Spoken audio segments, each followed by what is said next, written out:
São dois momentos, duas perguntas. No namoro, você pergunta se você vai querer ir além da amizade com aquela pessoa, chegando a um eventual casamento.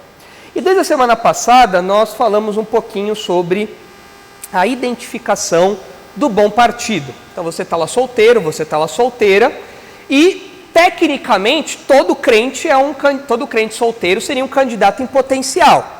Mas nem sempre a pessoa que é crente, ou que diz ser crente, de fato se enquadra no que a gente chamaria de bom partido. Às vezes o cara está na igreja, às vezes a moça está na igreja, mas é um péssimo partido por várias razões.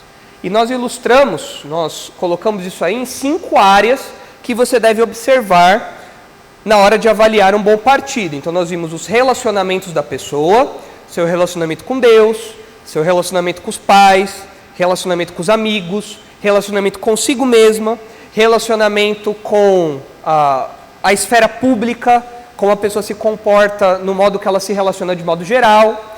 Nós vimos como a pessoa lida com as responsabilidades, se ela é uma pessoa caprichosa, fiel naquilo que promete, se ela é uma pessoa trabalhadora, dedicada aos estudos, nas suas reações às situações adversas da vida, se ela é uma pessoa que se estressa muito, se ela é uma pessoa inconstante, se ela é uma pessoa que falta perseverança, as convicções da pessoa, não apenas o que ela crê sobre as variadas áreas da vida, mas se ela realmente é alguém de convicções, ou se o rapaz é um banana, se a moça é perdida na vida. Tudo isso daí é coisa que você tem que avaliar. Além, é claro, da questão de aparência, não como um fator subjetivo, aquilo, eu gosto de loiro, eu gosto de moreno, não isso, mas aparência no sentido de como a pessoa se veste.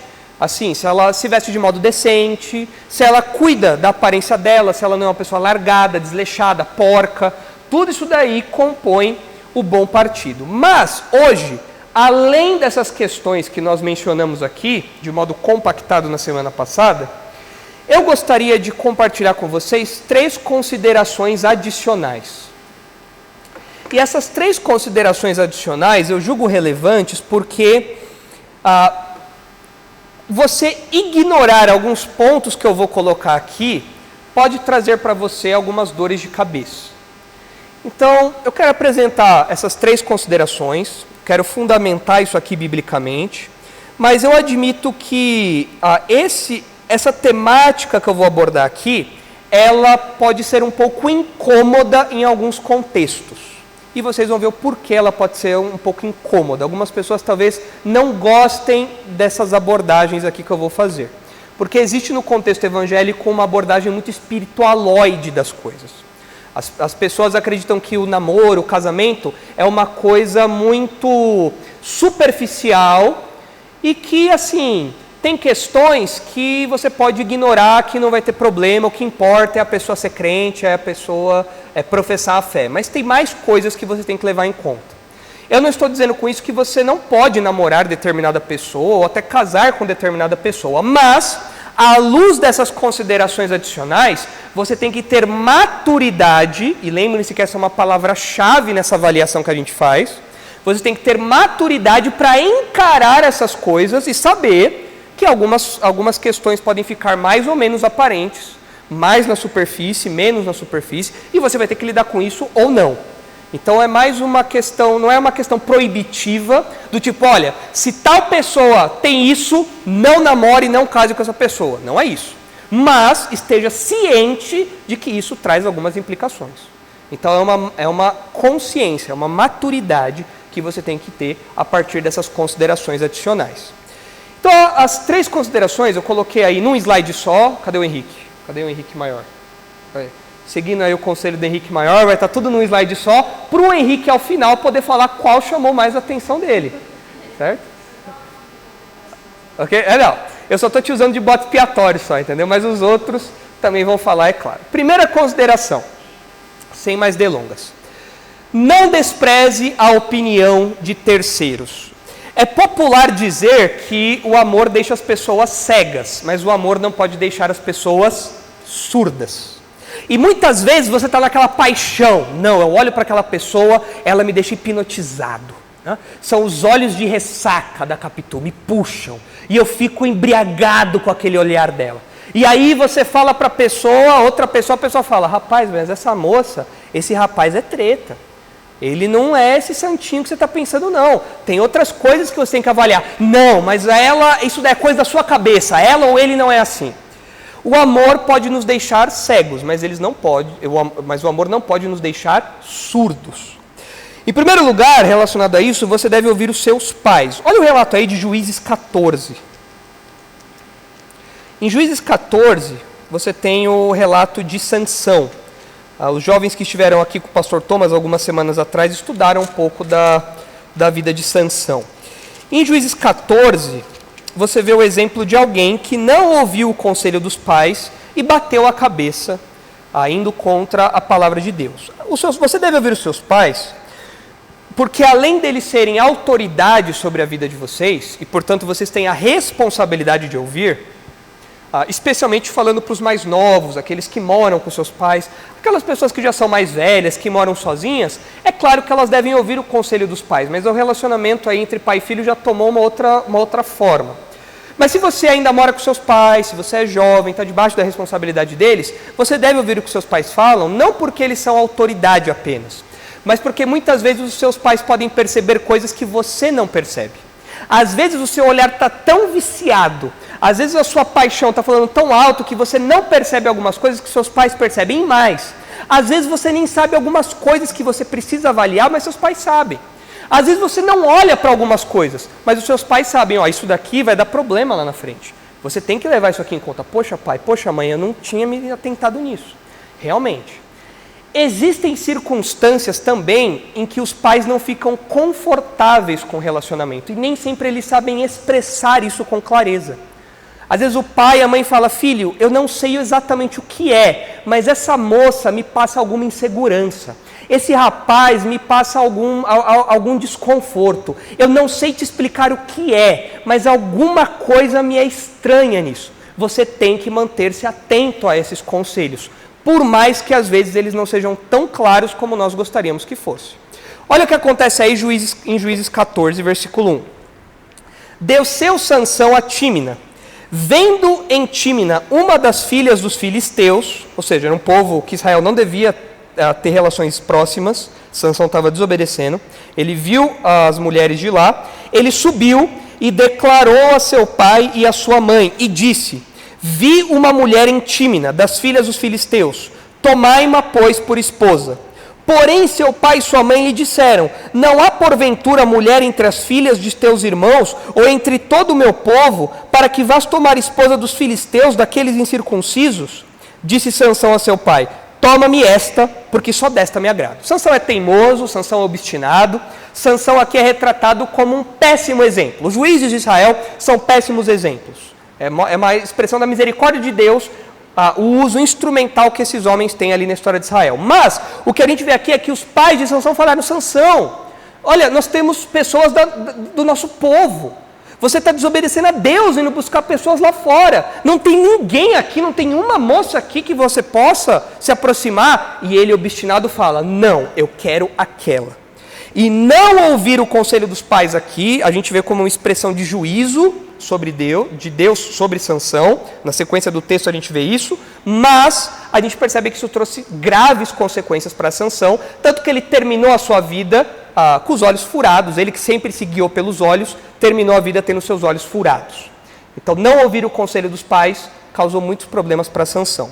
Se vocês olharem Provérbios 5, Provérbios a gente poderia citar vários aqui. Mas se vocês olharem aí Provérbios 5, Provérbios que é um livro que fala muito sobre ouvir o conselho dos pais, ouvir o conselho dos pais, ouvir o conselho da mãe, tudo isso daí mostra a importância de você ouvir os seus pais ou os responsáveis sobre a sua vida. Em Provérbios 5 você vê o seguinte, filho meu, atende a minha sabedoria, a minha inteligência dá ouvidos. No versículo 3 você vê, porque os lábios da mulher adúltera destilam favos de mel, e as suas palavras são mais suaves do que o azeite, mas o fim dela é amargoso como o absinto, agudo como a espada de dois gumes. E continua aí na sequência do texto uma descrição de como a mulher adúltera. No versículo 7 é enfatizado de novo o conselho paternal. Agora, pois, filho, dá-me ouvidos e não desvies as palavras da minha boca.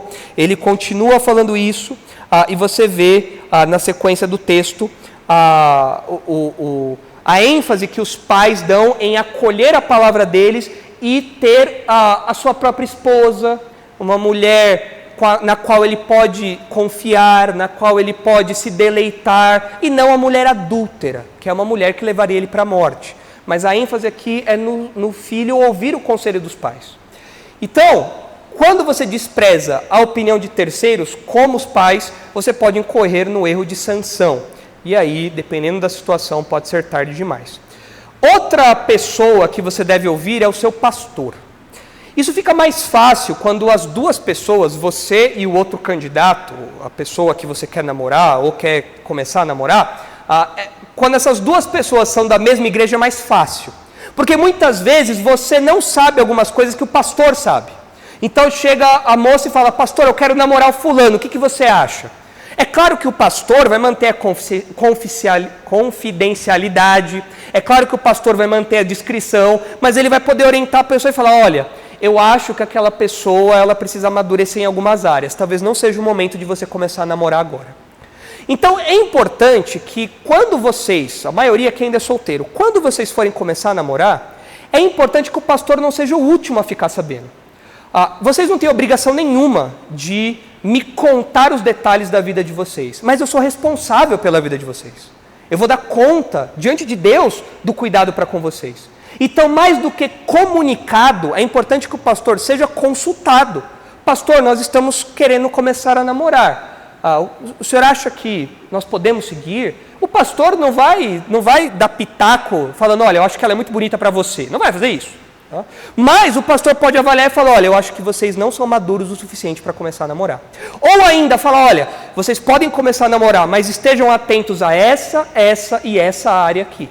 Então é importante que o pastor seja alguém não apenas um respeito reverencial, mas um respeito funcional. Falando, olha, eu quero que ele esteja participando disso. Infelizmente, hoje em dia, existe um desprezo pelo ministério pastoral. As pessoas mal comunicam o pastor, elas apenas informam pelas redes sociais, pastor, estou namorando. E o pastor depois tem que lidar com a bucha dos problemas que vêm por conta, às vezes, de maturidade, problemas do tipo. Então é importante que vocês considerem o conselho do pastor também. Porém, você deve ter alguns cuidados sobre a opinião de terceiros. Cuidado para não expor a sua vida para muitas pessoas.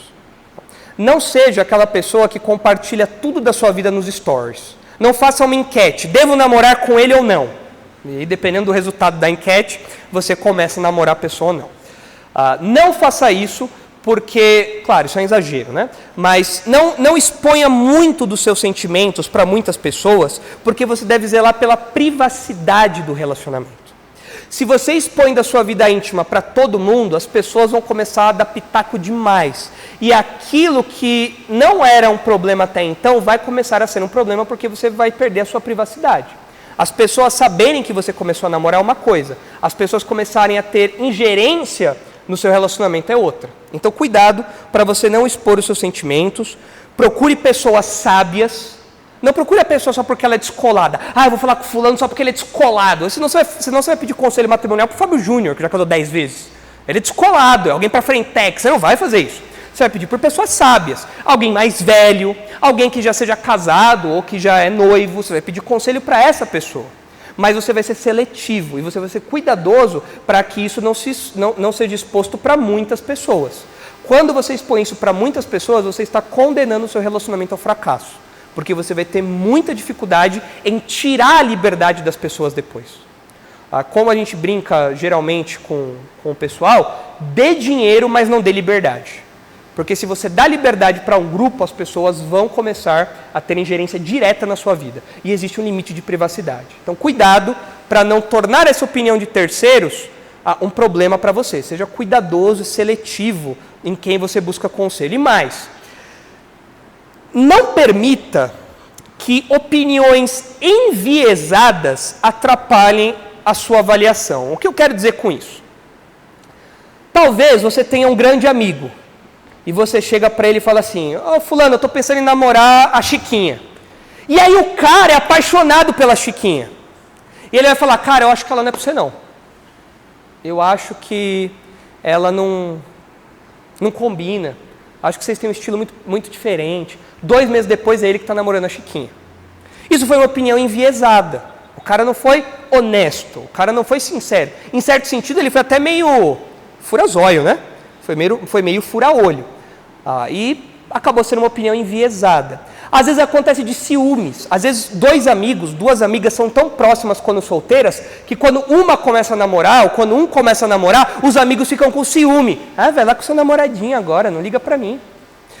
E às vezes isso acaba sendo um fator um fator decisivo para que a pessoa não vá adiante no relacionamento, porque ela pensa que aquela opinião do amigo dela é porque a pessoa é um problema, porque o relacionamento é um problema, sendo que na verdade a questão é a falta de bom senso da pessoa de entender que os relacionamentos mudam as circunstâncias. Então é importante você não tornar a opinião de terceiros pública demais, e você não ter o cuidado de filtrar as avaliações. É por isso que a opinião dos seus pais e a opinião do pastor geralmente são opiniões confiáveis. Se você tem um pastor sério e se você tem pais crentes, mesmo pais não crentes, mas especialmente pais crentes, você tem um bom parâmetro aí de conselhos. Você não deve desprezar a opinião de terceiros, fazendo tudo sozinho, achando que você dá conta do recado. Às vezes você pode estar cego, mas você não pode estar surdo. Então essa é a primeira consideração que eu quero fazer nessa avaliação aí pré-namoro. As 2 próximas considerações que eu quero fazer, elas são... É nesse ponto aqui que talvez algumas pessoas do contexto evangélico fiquem um pouco incomodadas, mas eu acredito que haja fundamento bíblico para o que eu vou falar aqui. As 2 próximas considerações, eu já vou colocar as 2 aí no quadro, são as seguintes. Não despreze o passado de um indivíduo e não despreze as preocupações presentes sobre alguém. Em relação ao passado, diz respeito ao histórico de um indivíduo. Em relação ao presente, é aquilo que você observa do comportamento atual da pessoa. Essas 2 considerações, eu fundamento essas considerações em 3 temas bíblicos. Então prestem atenção aqui.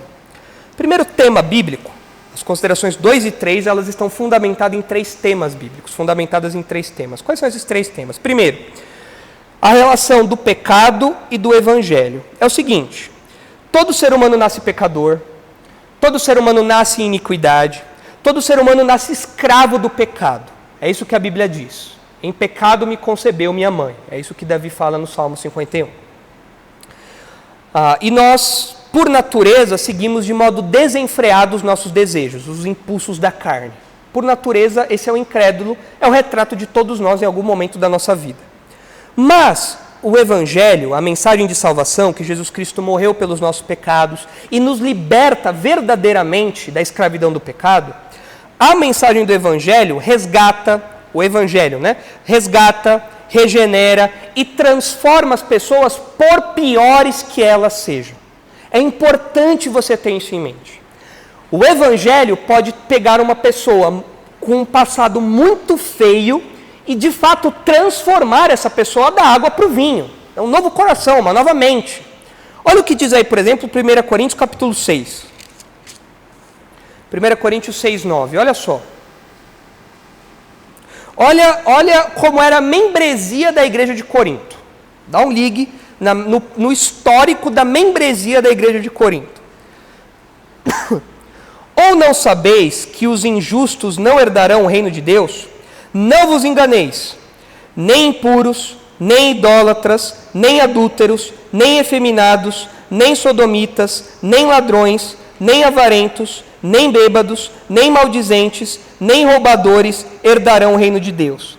Tais fostes alguns de vós, mas vós vos lavastes, mas fostes santificados, mas fostes justificados em nome do Senhor Jesus Cristo e no Espírito do nosso Deus. Esse era o passado da turma de Corinto. Era gente de baixo nível.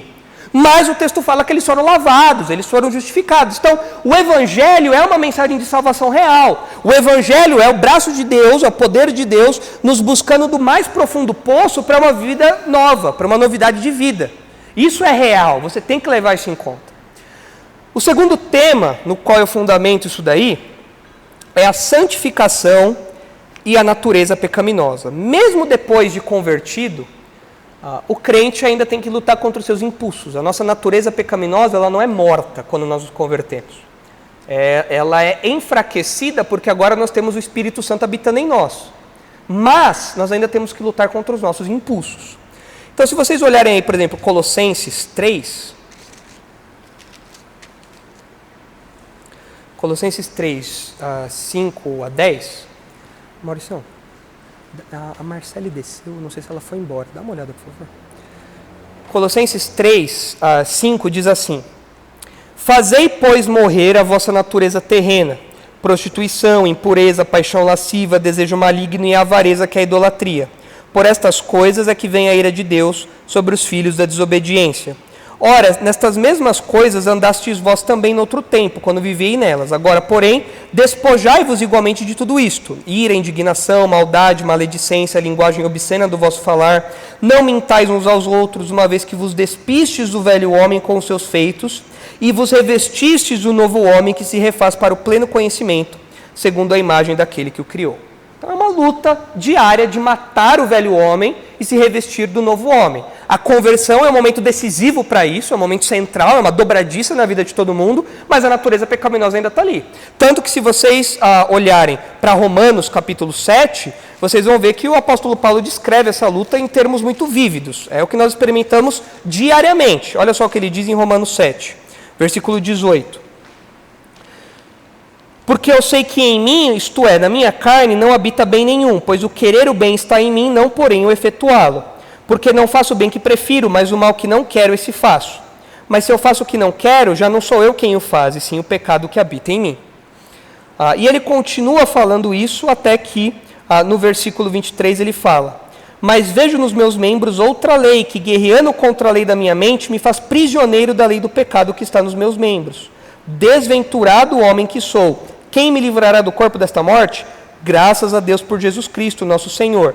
De maneira que eu, de mim mesmo, com a mente sou escravo da lei de Deus, mas segundo a carne da lei do pecado. É a batalha pela santificação que acontece diariamente.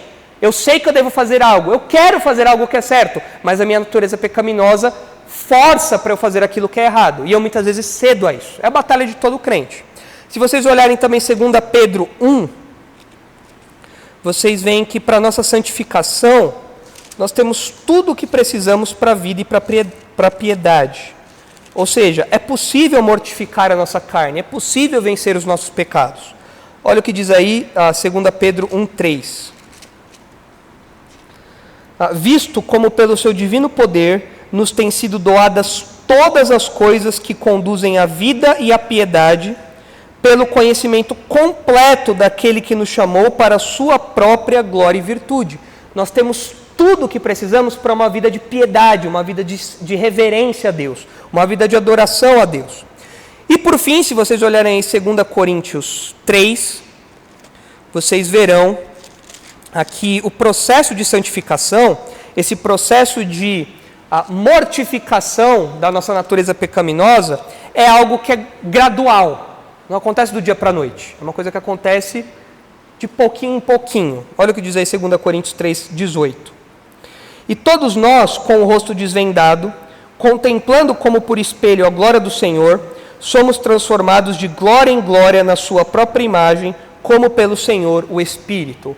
Nós somos transformados de glória em glória, ou seja, de degrau em degrau, de pouco em pouco. É o processo de amadurecimento cristão. É o processo de crescimento, de santificação. É algo que é gradual. Eu sou mais santo hoje do que eu fui ontem. E sou menos santo hoje do que eu serei amanhã. É algo que acontece gradualmente, é um processo. Então, santificação e natureza pecaminosa são coisas que eu preciso ter em mente. Inclusive quando eu busco um candidato. Inclusive quando eu avalio um candidato, porque é uma realidade que está na minha vida. Eu mesmo sou avaliado também sob essa ótica de natureza pecaminosa e santificação. Pecado e evangelho, santificação e natureza pecaminosa. E o terceiro e último fundamento para essas duas considerações é a consequência temporal do pecado. O que eu quero dizer com isso? Quando a gente se converte, nós recebemos o perdão judicial dos nossos pecados. Nós agora temos acesso a Deus, porque os nossos pecados foram perdoados. Nós agora somos justos, é isso que significa justificação. Justificados, pois, mediante a fé, temos paz para com Deus. Isso faz com que as consequências eternas do pecado sejam tiradas de nós, porque Jesus já pagou isso. Porém, nós ainda experimentamos, muitas vezes, as consequências terrenas do nosso pecado. Notem, consequências eternas e consequências terrenas. Consequências eternas é aquilo que já foi conquistado na cruz. Nós não vamos mais para o inferno, nós não temos mais condenação contra nós. Mas as consequências terrenas, ou uma outra expressão usada para isso, as consequências temporais do pecado, ainda nos acompanham. Se eu, mesmo sendo crente, botar o dedo na tomada, eu vou levar um choque. É uma consequência presente, é uma consequência temporal da minha ação. Muitas vezes, Deus, por sua misericórdia e graça, nos abranda as consequências do nosso pecado. Você pode ver que muita coisa que você fez errado na sua vida, graças a Deus, não teve todas as consequências ruins que poderiam ter tido. Mas isso não significa que Deus vai tirar todas as consequências presentes do seu pecado.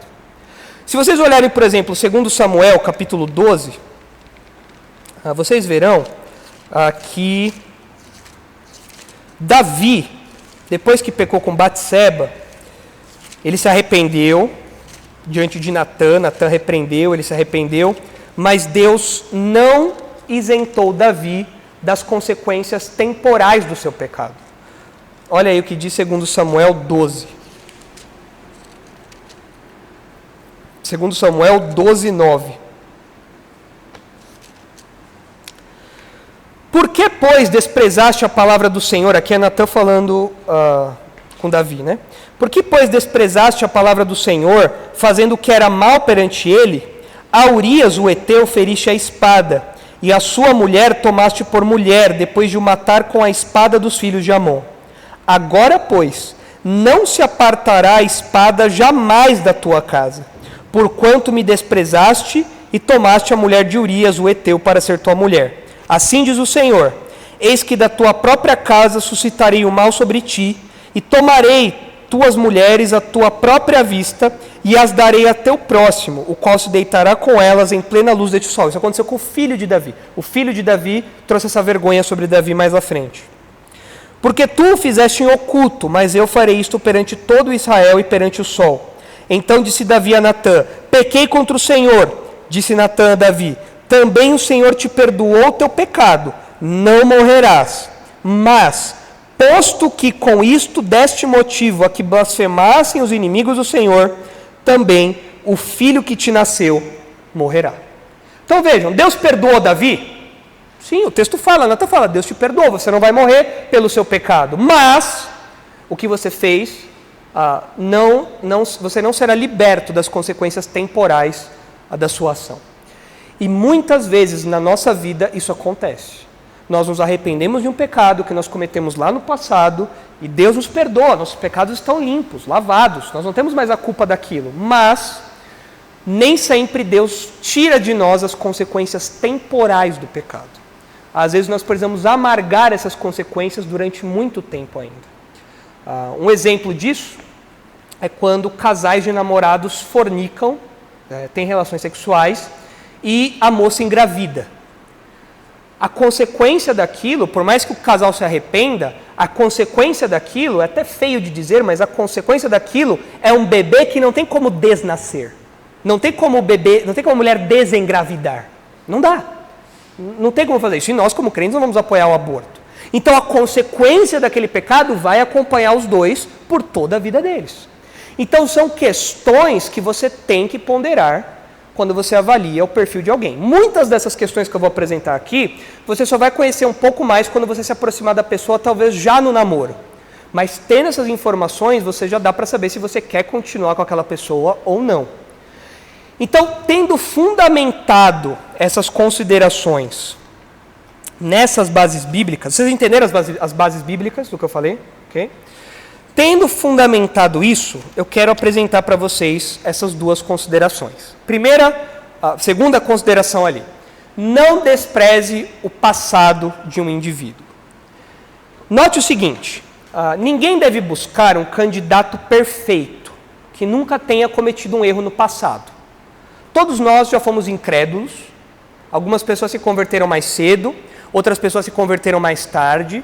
E mesmo que a pessoa tenha se convertido cedo, isso não significa que ela não tenha cometido nenhum tipo de pecado que trouxe algum tipo de marca mais prolongada, algum tipo de marca mais severa. Todos nós, como crentes, nós somos pecadores em crescimento. Então é importante que as nossas avaliações, até mesmo nesse campo, sejam avaliações temperadas com humildade, sabendo que a Bíblia fala que aquele que está em pé, cuidado para que não caia, ou seja, se não é a graça de Deus nos sustentar, nós não conseguimos nos manter por si só, por nós mesmos, em santidade. Então nós temos que temperar a nossa avaliação com humildade, nós temos que temperar a nossa avaliação com paciência, porque a vida cristã, como eu disse, é um progresso de santificação, então há de se ter paciência, longanimidade na nossa avaliação também. E nós temos que temperar isso também com equilíbrio, sabendo que a gente não é perfeito, você não é perfeito, e os outros candidatos também não serão perfeitos. Então você tem que levar isso em conta. O perigo, porém, especialmente nesses campos aí que eu vou mencionar, é quando você tem uma visão espiritualoide dessas questões. As pessoas falam assim, olha, tudo bem, esse cara ele tem um histórico muito conturbado, essa moça tem um histórico muito conturbado, mas não importa, porque Jesus já cobriu todos os pecados dela. É verdade. Todas as consequências eternas daqueles pecados foram perdoados já em Jesus. E talvez Deus até tenha abrandado muitas consequências presentes daquelas ações. Mas, quando você ignora a influência que o passado de alguém tem sobre a vida dela, você pode, com esse discurso espiritualoide, acabar se colocando numa enrascada. Então você tem que considerar o passado da pessoa. Você não pode romantizar a coisa. O cara era bandido, o cara votava no Lula, o cara usava droga, o cara era um bandidão do PCC, mas agora ele se converteu, ele tem lá uma tatuagem lá do Coringa, fala meio malandro, mas ele se converteu e agora ele é uma nova pessoa. Ok, mas isso não significa que você precise namorar aquele cara. Talvez o passado dele seja tão conturbado que algumas questões te deixem muito desconfortáveis. E você não pode ignorar isso com um discurso espiritualoide. É verdade que o Evangelho perdoa, é verdade que você vai tratar aquela pessoa como um irmão, mas o passo do relacionamento talvez seja um passo longo demais se você ignorar essas questões aí. Então, por isso que algumas pessoas talvez se ofendam com essa abordagem aqui. De fato, a santificação das pessoas, o crente, é real, é dinâmica, mas não é sábio você ignorar essas questões. Por quê? O histórico de alguém, preste atenção agora, o histórico de alguém ajuda a obter vislumbres possíveis e talvez até prováveis do futuro. Como assim?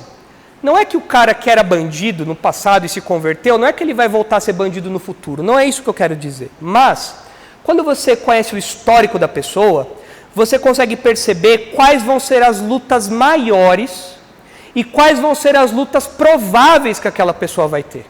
Se você nunca foi bandido, provavelmente a sua luta para roubar alguma coisa é bem menor do que um bandido. Um ex-bandido tem que lutar muito mais para não roubar alguma coisa. Assim como uma pessoa que tem contato com imoralidade, ela tem muito mais luta nesse campo do que uma pessoa que não teve. Uma pessoa que tem uma vida sexual ativa tem muito mais lutas do que uma pessoa que tem uma vida de castidade. Então, se você conhece o histórico da pessoa, você consegue perceber as lutas maiores e as dificuldades iminentes que aquela pessoa poderá passar. E mais, pode ser que o passado da pessoa seja tão carregado que algumas cicatrizes do passado dela vão acompanhar você, vão acompanhar aquela pessoa para o resto da vida. É como uma cicatriz mesmo. Não dá para você ignorar. Eu vou ilustrar isso aqui para vocês. Essas cicatrizes podem ser físicas ou emocionais. Pode ser uma cicatriz física como uma doença. Pode ser uma cicatriz emocional como um trauma. Não os traumas que a gente vê por aí, esses traumas bobos, mas um trauma verdadeiro. Um trauma real, uma coisa que a pessoa tem pavor. E aquilo impeça do relacionamento fluir com tranquilidade. Você tem que ponderar essas coisas. Porque tudo isso vai ter maior ou menor influência no seu relacionamento. Então, eu coloquei aqui algumas ilustrações disso. Então, não despreze o passado do indivíduo. Alguns exemplos para vocês. Drogas, álcool e vícios em geral. É algo que você tem que considerar. Então eu coloquei aqui algumas perguntas. O candidato tem um passado marcado pelo uso de drogas ou alcoolismo? É algo que você tem que saber. A dificuldade que aquela pessoa vai ter para lutar nessa área vai ser maior e, eventualmente, isso se torna muito evidente. Então você tem que estar consciente disso. A pessoa afundou-se em dívidas por causa de jogos de azar, jogo do bicho, caça-níquel, sei lá. Você tem que saber. Pôquer, pessoa viciada em pôquer. Colocava todo o dinheiro nela. Jogava todo o dinheiro nela naquele bet nacional. Colocava todo o dinheiro naquilo ali. Aí ficava na pindaíba depois. Você tem que saber desses vícios da pessoa. É importante saber há quanto tempo isso aconteceu, mas é fundamental também saber que, eventualmente, essas questões podem ressurgir em maior ou menor grau no futuro. Então você tem que saber isso. Por quê? Está na lua de mel e o rapaz teve um passado de alcoolismo. Você chega no quarto e tem uma garrafa de champanhe lá. Para você, mulher, aquilo não representa nada. Mas para o cara que teve um passado de alcoolismo, aquilo é um grande desafio. E você tem que estar sensível a isso. Então é importante você avaliar drogas, álcool, vícios em geral. Outra área, tentativas de suicídio. O candidato tem histórico depressivo, com remédios tarja preta e tentativas de suicídio fracassadas. Claro que eu coloquei tentativa de suicídio, porque se o suicídio teve sucesso, ele não vai ser seu candidato, a menos que você seja um vampiro. Né? Mas é óbvio que não. Então, se o cara ou a moça tentou se matar, excesso de remédio, se jogou de algum lugar, tentou cortar os pulsos, enfim, várias tentativas, uma tentativa que seja, você tem que saber disso. Tenha em mente que as questões emocionais são instáveis. Por quê? A pessoa que tem um histórico emocional muito instável e tentativas de suicídio, depressão, se você chegar para ela e falar assim, olha, a gente vai ter que terminar, você vai ter dois problemas, o término e a preocupação da pessoa não se matar. E às vezes, para evitar isso, você não termina. E você vai adiante no relacionamento porque você tem medo da pessoa acabar se enfiando num buraco que pode acabar levando ela a uma tentativa de suicídio. Então você tem que saber isso. Note. Uma pessoa que tentou se matar no passado, se arrependeu disso e tudo mais, não significa que ela vá tentar isso de novo, não é isso que eu estou falando. Mas o que eu estou falando é que você tem que ter maturidade para lidar com isso e saber que esse assunto é um assunto sensível para aquela pessoa. Então você vai ter que ter maturidade para, em alguns pontos, saber lidar com aquilo. E segurar o rojão quando for necessário. Brigas, desentendimentos e até o próprio término pode fazer com que essas questões venham à tona. Outra área. Sexualidade. O candidato foi sexualmente ativo no passado, como eu falei, isso pode trazer lutas adicionais. Envolveu-se com prostituição, homossexualismo ou pornografia, isso daqui é uma coisa complicada. O pessoal fala assim, ele é um ex-gay, mas agora ele se arrependeu tudo mais e está firme na igreja. Ótimo, Deus o abençoe.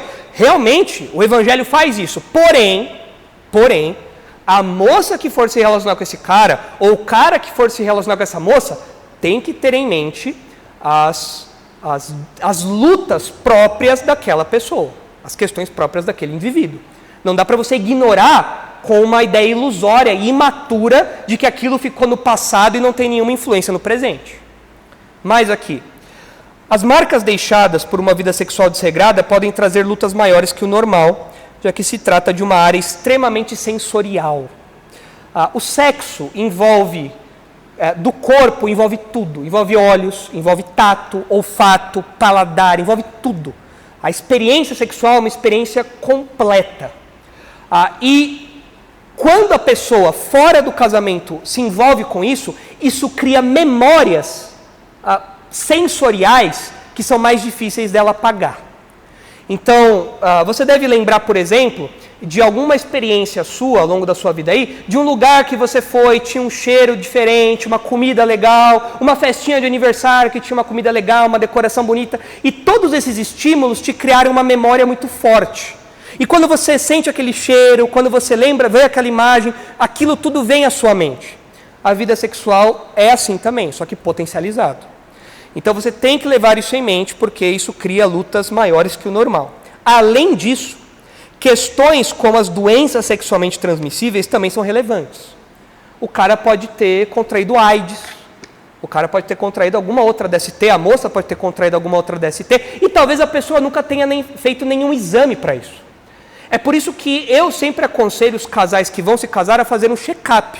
Ir no médico, pedir um exame de sangue, não porque o cara ou a moça tinha um passado imoral, não é isso. Mas às vezes a pessoa tem uma doença familiar, alguma coisa assim, ninguém descobriu, a pessoa às vezes pegou aquilo ali por algum descuido, alguma coisa que às vezes não é uma vida devassa necessariamente, mas você tem que saber isso.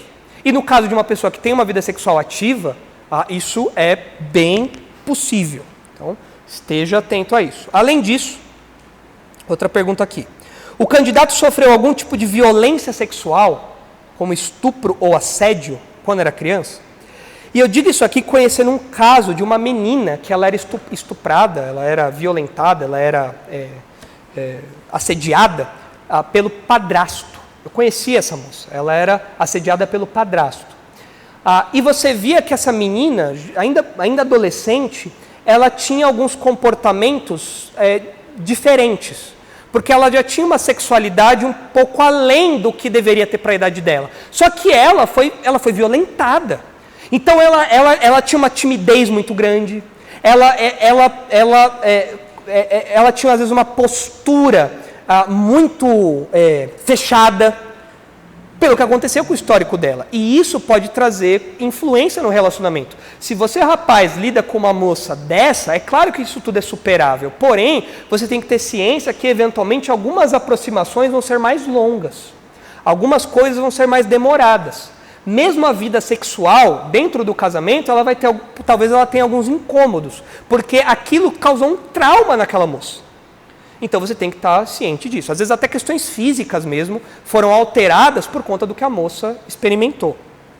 Então esteja atento a isso. Como eu coloquei aqui, mesmo que essa questão esteja resolvida, lembre-se que a consciência da pessoa possui algumas cicatrizes que eventualmente podem fazê-la mais desconfiada e lenta de uma aproximação mais íntima.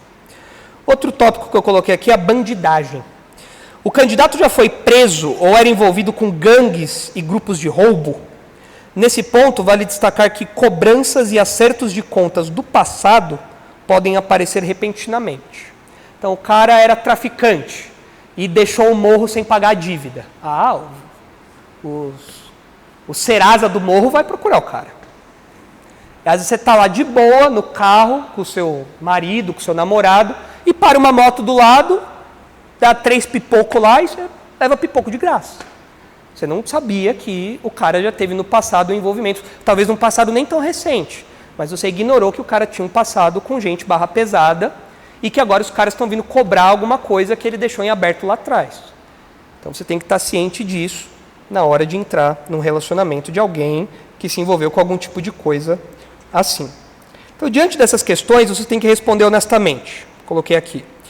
Eu estou disposto a encarar esse histórico com compromisso, sem viver com suspeitas a cada detalhe que se desenhar diante de nós? Não dá para você viver num relacionamento onde qualquer coisa faz você ficar com suspeita. O fulano está demorando 5 minutos hoje a mais. A Beltrana está demorando 10 minutos a mais. A Beltrana está falando no celular. Essa suspeita constante não é saudável para o relacionamento. Se o passado da pessoa vai fazer com que você tenha essa suspeita constante, o relacionamento não vai dar certo. Você tem que estar disposto a lidar com compromisso e confiança à luz dessas questões. Outra coisa. É possível seguir adiante mesmo com as cicatrizes que a pessoa carrega? Ou é um fardo que impede a leveza e a alegria do relacionamento? Eu conheço casais que, quando eles estavam prestes a noivar, a moça falou para o rapaz, olha, eu tive no passado uma vida sexual ativa. E o rapaz não teve isso. O rapaz sempre foi casto, sempre manteve o zelo pela sua santidade sexual. Mas a moça não, a moça teve um passado sexual mais pesado. E o rapaz, ele ficou em dúvida. Ele falou, olha, eu preciso pensar se eu quero me envolver com alguém que já tem esse histórico sexual. Então, se você optar que sim, você tem que avaliar se aquilo é algo que você vai conseguir levar adiante. Se aquilo for um fardo impossível de carregar, o relacionamento não vai para frente. Vai tirar a alegria do relacionamento. Caso essas questões ressurjam, eu terei a coragem necessária para lidar com elas corretamente, inclusive terminando o relacionamento, se for o mais sábio a se fazer. Você se envolveu com o cara da bandidagem. Os manos do morro vieram cobrar o cara. Você fala, olha, eu não quero mais namorar você. Você vai ter a coragem de terminar com a pessoa? Ou você vai ficar protelando o término porque você tem medo de alguma coisa? Então você tem que ter sabedoria para avaliar isso daí. Diante da necessidade de autorização dos pais, e eu defendo que os pais têm que autorizar o namoro, especialmente dos pais que ainda têm os filhos morando em casa. Vocês não informam os seus pais, vocês pedem para os seus pais. O meu conselho, inclusive, é que o rapaz fale primeiro com os pais, claro, sabendo que a moça vai falar que sim, né? Óbvio. Você não vai chegar para o pai da moça e falar, pode namorar com a sua filha? Pode. Você quer namorar comigo? Não. Você não vai fazer isso. Mas os pais têm que autorizar o namoro. Se para essa autorização você ter que esconder alguma coisa dos pais, isso daí está errado. Isso é problemático. Então o que eu coloquei aqui é assim, diante da necessidade de autorização dos pais, terei a coragem de expor isso a eles e aceitar a decisão que for tomada? Talvez seu pai fale, filha, eu acho que esse rapaz não é bom para você. Filho, eu acho que aquela moça não é boa para você por conta disso aí que você me apontou. Se nessa transparência os seus pais decidirem por isso, você vai acatar, você tem que acatar. Então você não deve esconder isso, você tem que expor. Se esse passado for decisivo, então esteja atento a isso. Então é isso que eu quero dizer com o desprezo ao passado. Não despreze o passado do indivíduo. Agora, de novo, o passado de um indivíduo não significa que ele vai cometer no futuro as mesmas coisas. Não é isso que eu estou falando. O que eu estou falando são das cicatrizes, das lutas, dos desafios e das influências que aquela pessoa vai carregar ao longo do tempo. E você tem que ter maturidade e consciência daquilo para lidar com essas questões. Então é isso que eu quero dizer com o passado. E a consideração 3, ela diz respeito ao presente. Não despreze as preocupações presentes sobre alguém. Um mito comum que as pessoas têm, é uma ilusão, é que a pessoa vai melhorar com o tempo. Então, a pessoa tem um comportamento ruim, a pessoa tem um comportamento errado, mas a parte vítima da história, ela se consola com uma ilusão. Ela fala, não, ele vai melhorar com o tempo. Então tá lá o Pedrão é um cara violento. Você é um cara violento, Pedrão? Não? Pedrão é um cara violento. Vive chutando os móveis, vive batendo no irmão. Rafinha vive apanhando dele, tá lá. Mentira, você não é assim, né, Pedrão? Não é assim, né? Mas vamos supor que o Pedrão seja assim, violento. Aí tem a namorada do Pedrão. Como você quer que chame sua namorada, Pedro? Deu pra falar, tá. Tudo bem. Chiquinha, pronto. Não vou expor você. Chiquinha. Aí a Chiquinha fala assim, não, mas o Pedro é assim agora, mas ele vai melhorar no futuro. No futuro ele vai melhorar. Hoje ele bate no irmão, mas ele vai melhorar. Hoje ele chuta os móveis de casa, ele quebra as prateleiras, taca prato na parede, mas ele vai melhorar com o tempo. Essa ilusão muitas vezes faz com que a pessoa avance no relacionamento e acabe colhendo frutos amargos depois. Porque, no mínimo, pode ser que a pessoa fique igual, mas existe também uma possibilidade real da pessoa piorar. Então hoje o Pedrão soca a porta. Pode ser que no casamento ele soque sua cara. Você não é assim, né? Para quem está nos vendo no YouTube, o Pedrão não é assim, tá? Deixar claro, né, Pedrão? Só vou queimar seu filme, né, meu? Aí você não vai ter namorada, né? Aí não dá, né? Pô. Então, vamos lá. Então, cuidado, porque as ações pecaminosas de uma pessoa não mudam magicamente quando a pessoa está lá no altar e fala, sim, eu aceito. Não existe nenhuma mágica lá, os noivos são revestidos de uma santidade diferente, e você vê as vestes brancas da noiva reluzindo, e o homem lá suando os seus pecados, e agora ele está livre de tudo aquilo. Não. Os pecados vão continuar acompanhando. E existe a possibilidade real daqueles problemas piorarem, ou no mínimo ficarem iguais. Então você tem que ter ciência disso. Não se iluda achando que as coisas melhoram depois do sim. Exemplos aqui para vocês. Estresse e ira. O indivíduo é estressado demais, vive irado e desconta isso em todos ao seu redor. Você está disposto ou disposta a encarar essas explosões, mesmo se elas se tornarem mais frequentes e intensas? Ele é muito estressado por causa do trabalho. Ele é muito irado por causa disso. Ele vai ser irado e vai ser estressado com você. Então não ignore isso. Se você estiver disposta a encarar isso, beleza. Segue o jogo, mas esteja ciente. Porque depois, muitas vezes a moça chega para o pastor e fala, pastor, vocês não me avisaram disso. Eu falo, opa, você entrou nisso porque quis. Porque nós falamos, e você mesmo percebeu, que o cara era estressado, era irado e batia em tudo e em todos. Agora ele bateu em você, não sei porque você está surpreso, era só uma questão de tempo. Então, cuidado, avalie bem isso. Ameaças, chantagens e manipulação. O candidato faz ameaças abertas ou veladas, físicas ou emocionais, a você ou aos outros, sejam eles conhecidos ou estranhos. Ameaça aberta é o cara falar, eu vou te bater. Ameaça velada é o cara falar assim, olha, se você fizer isso, eu não respondo por mim mesmo. O que ele vai fazer? Você não sabe, é uma ameaça velada.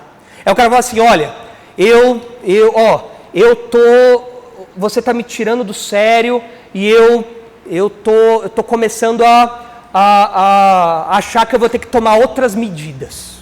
O que são essas outras medidas? É uma ameaça velada, você não sabe o que é. Ou aberta, quando ele fala que vai bater mesmo. Pode ser uma ameaça física, uma chantagem emocional, coisas assim você tem que observar. Em algum momento a pessoa insinuou agredir fisicamente a você ou a alguém. Se o seu namorado, sua namorada, e pasmem, existe mulher que bate no homem, viu? Eu conheci casos de que o cara tinha medo de dormir porque ele achava que a mulher ia matá-lo. Eu aconselhei casos assim. Eu vi casos assim. Onde o cara falava, pastor, a minha mulher me espanca. Existe isso. Essa coisa de só homem bate, só mulher apanha, isso é mentira. Deveria existir uma lei João da Penha também. Porque tem homem que apanha da mulher. E é pior, porque o homem não pode se defender da mulher. Porque se ele se defende e faz qualquer tipo de machucado na mulher, a mulher vai na delegacia e fala que o homem que tomou a iniciativa agressiva. Quando, na verdade, às vezes o cara só estava se defendendo. Mas é claro que existem homens que agridem mulheres também. Então, um lado ou outro. Se o candidato insinuou te agredir fisicamente, a conversa para ali. Você levantou a mão para mim, você fechou os punhos para mim, acabou aqui agora. Não tem condição. Porque se ele faz isso no namoro ou no noivado, no casamento, você vai ter que botar dentadura. Porque ele vai quebrar teus dentes. Ou ela vai quebrar os seus dentes, né? Então, cuidado com isso. A pessoa distorce as palavras dela ou de outra pessoa a fim de obter algum benefício, é a manipulação por meio de palavras. Usa de choro ou ameaças vagas para conseguir o que quer, é aquela moça que, quando não consegue alguma coisa, ela começa a fazer um choro para manipular o cara. Porque você não liga para mim? Porque o problema é que eu sou muito gorda, porque eu sou muito feia e ninguém me ama. E a pessoa começa a chorar e tudo mais, para quê? Para manipular o cara para conseguir o que ela quer. Isso não é um bom sinal, não é uma preocupação presente que você deve ignorar. Instabilidade. A pessoa é instável e frequentemente dá gelo em você. Dar gelo é a pessoa começar a te ignorar. Você é namorada da pessoa, como você dá gelo na pessoa? Ficar dias sem falar com a pessoa, ignorando a pessoa. Qual que é o problema disso? Qual que é o perigo disso? Lembre-se que esse desprezo, num relacionamento, pode assumir outras formas. No casamento, por exemplo, pode levar à recusa sexual prolongada e pecaminosa.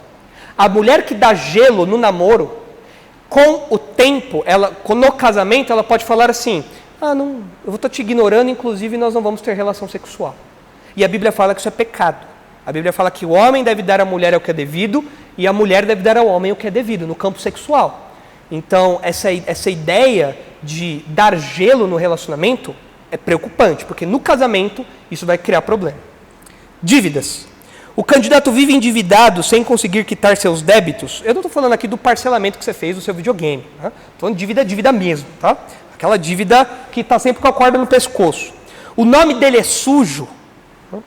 Sempre precisa recorrer a empréstimos e vive com a corda no pescoço. Ainda que ter dívidas seja normal para a maior parte da população brasileira, você está disposto a comprometer-se com alguém desequilibrado financeiramente e que não transmite domínio próprio? Às vezes a moça, e pasmem, isso é real, às vezes a moça ou o cara tem dívidas astronômicas e a outra parte não sabe. E só sabe quando vem o aviso extrajudicial de que aquela dívida vai ser protestada, sei lá, coisa assim. Impressionante isso. E às vezes o marido chega, mas o que você fez aqui? É que eu comprei uma joia aqui, comprei uma outra coisinha ali, uma bolsa ali e tal, e aí deu isso. Mas como que você não pagou? Não, é que eu não tinha dinheiro para pagar, e aí acabou virando uma bola de neve. Se você observa uma coisa dessa, a pessoa não sabe administrar os recursos, não despreze essa preocupação. Os homens serão líderes de casa. Aí eles vão administrar as finanças, eles são os responsáveis por isso. E as moças, especialmente de acordo com Provérbios, de acordo com Timóteo, elas são gerentes do lar. E se você tem preocupações disso já no namoro, muito provavelmente, se você seguir adiante, você vai ter problemas no casamento.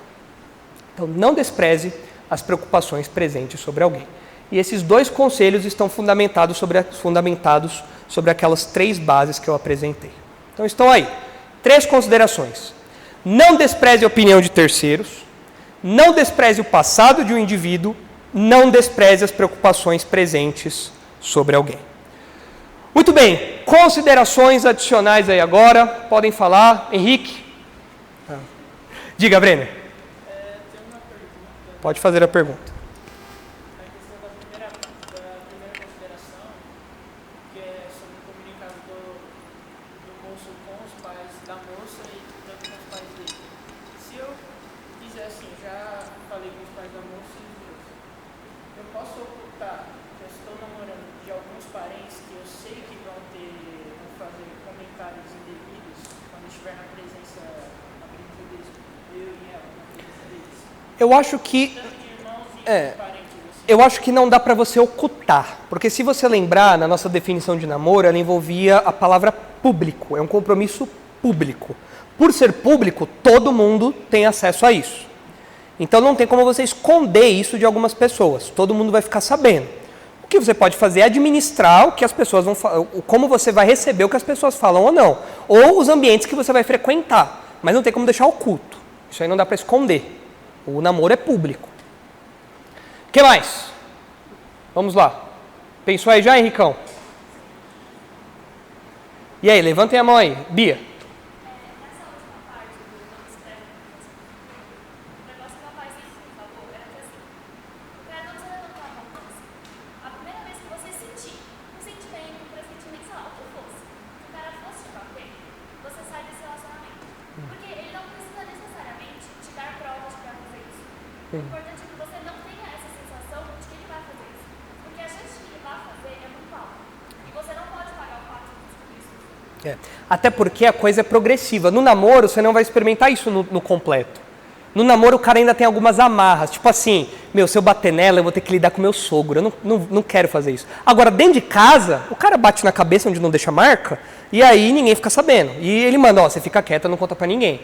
Então, realmente, se há uma insegurança da parte da moça, olha, às vezes o tom de voz que ele usa é agressivo, ele faz ameaças, qualquer coisa, não ignore.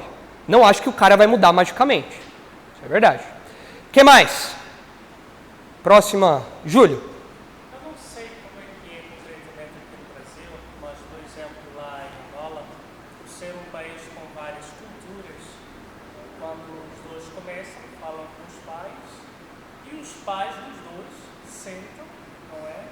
E eles interagem em questões culturais.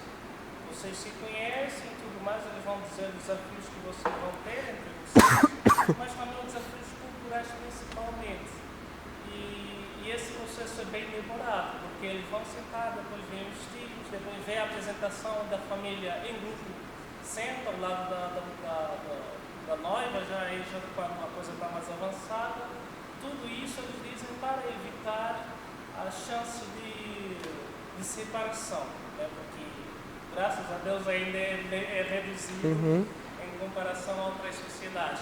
Mas eles fazem tudo isso bem demorado mesmo, para que haja um bom preparo, mesmo quando a esposa tem o primeiro filho, uma das mães vai lá, faz assistência. Quanto a isso, por exemplo, tem já um procedimento pré-estabelecido, que é geral lá. Né? Não sei se aqui tem um procedimento específico ou não. Varia muito de família para família, Júlia. Aqui tem famílias que interagem mais umas com as outras, tem famílias que interagem menos. Especialmente quando, por exemplo, a família de uma das partes é incrédula, isso dificulta um pouco algumas aproximações, alguns contextos. Então, isso varia muito de família para família. O que acontece é que no convívio rotineiro, a família percebe um pouco da outra parte. Então, a família chama o namorado da filha para almoçar na casa deles e percebem algumas coisas estranhas, o pai pergunta algumas coisas, o menino dá umas respostas estranhas. Então, há interação nesse sentido, mas não tem nada formal entre as famílias. Isso não tem. Por exemplo, também acontece isso, né? Mandam chamar, vamos conhecer ele. Começa o pai, por exemplo, faz conversas aleatórias, porque ela aí começa a ler o pensamento dos jovens, né? Despercebidamente. E depois vão falar de uma forma mais específica, mais escrita. Tinha algo que eu ia falar, acabei por isso. Esquecendo, depois você rebobina aí e lembra. Mas é importante que os pais participem desse processo. Já lembrei. Por exemplo, existem certas regiões que os pais mesmo é que já indicam quem o filho vai ter como parceira. Né? Mas isso é em regiões mais bem para o interior. É um outro modelo, né? Sim, à medida que crescem, chegam na fase da adolescência, os pais já têm uma aproximação com uma certa família. Eles dizem, o nosso filho, nós queremos que o nosso filho case com a vossa filha. Porque a união entre essas duas famílias é tão forte que eles querem ter um elo de ligação. Então os filhos vão ser o elo de ligação. Porque até já se conhecem, já aquela confiança também. E isso até nos acontece. É algo que eu estava lendo a Bíblia, acontecia É um hábito de algumas culturas orientais que ainda existe. No Ocidente isso não existe mais. É um modelo que não dá para a gente avaliar se é melhor ou pior. É um modelo diferente, tem suas vantagens e suas desvantagens, né? Então, a gente tem que ponderar essas duas questões aí de prós e contras, né, desses modelos. E aí, Henricão, pensou aí já? E aí, qual você destaca aí, Henricão?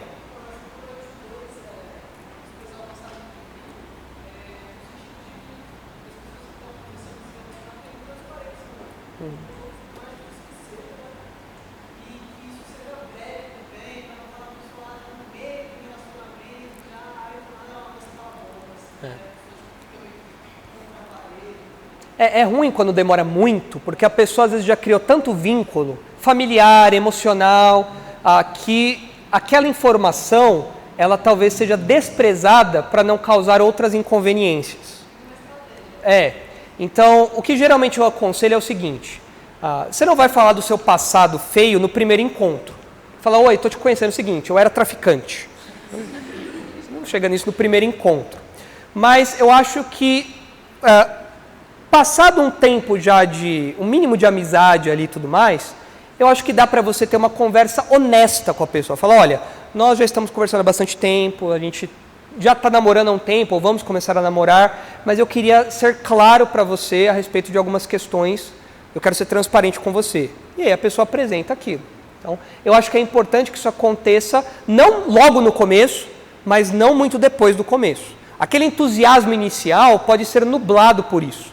Mas o que não pode fazer é esse entusiasmo inicial fazer com que essas coisas sejam ignoradas. Então você precisa, em algum momento breve, apresentar essas coisas para que a pessoa possa decidir isso com clareza. E aí, o que mais? Outros destaques aí. Marcele. Oi? Casar 2 vezes? Depende. Se a pessoa é viúva, não. Aí, se é o caso, por exemplo, eu caso com a Isabela morre. Aí vamos supor que eu conheço uma outra, eu estou viúvo. Não vai. Eu estou viúvo, aí eu conheço uma outra mulher, eu me caso com ela. Aí não é problema, por quê? Porque o meu primeiro casamento acabou, porque o casamento só acaba quando há a morte de uma das partes. Daí eu volto para puxar seu pé. Agora, se, por exemplo, uma pessoa se separa da outra, as 2 pessoas estão vivas e as 2 se casam de novo, a Bíblia fala que isso é errado. Porque aí o primeiro casamento não acabou. Ou seja, a pessoa tem 2 maridos ou 2 esposas. Então aí nesse caso é errado. É o que a Bíblia diz. Quem tinha levantado a mão aqui? Naka? Diga, Naka. Oi? Se ocorrer alguma agressão em um dos casos. Como assim? Uma agressão e divórcio. Então, mas divórcio não é autorização para recasamento. Então a pessoa, por exemplo, o fulano bateu na esposa, a vida da esposa está ameaçada. Nesse caso, os 2 podem se divorciar. Nesse caso, vamos usar a palavra separação, os 2 podem se separar. Mas é uma separação que os desobriga do convívio, mas não anula o casamento. O casamento continua existindo. A Bíblia fala, aqui o homem está ligado à mulher enquanto eles vivem. O casamento cria um vínculo que só a morte dissolve. Então é algo que uma situação dessa pode dissolver o convívio, mas nunca dissolver o matrimônio. Só a morte faz isso. É claro que a solução não é você matar a outra pessoa, né? Ou orar para que a pessoa morra, né? Mas fazer uma oração imprecatória. Mas a realidade é essa. Tudo certo então? Entenderam tudo? Eu acho que essas considerações para alguns evangélicos elas não são muito bem vistas, porque existe uma coisa meio espiritualoide, como eu falei. As pessoas falam, não, o evangelho perdoa tudo. É verdade, Jesus busca todo mundo do mais profundo buraco. Mas relacionamento tem que levar em conta algumas questões, como as que eu mencionei aí.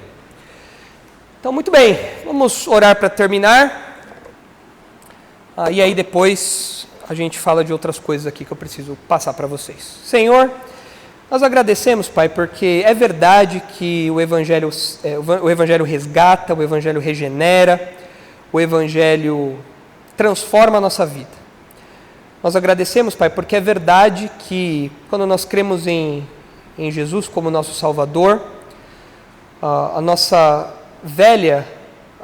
velho homem, nossa velha realidade é enterrada e agora nós somos uma nova criação, uma nova criatura em Jesus.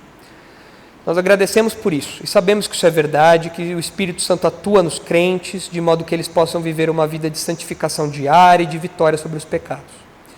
Mas ajuda-nos, Pai, a sermos também sábios e não desprezar essas questões que foram apontadas aqui.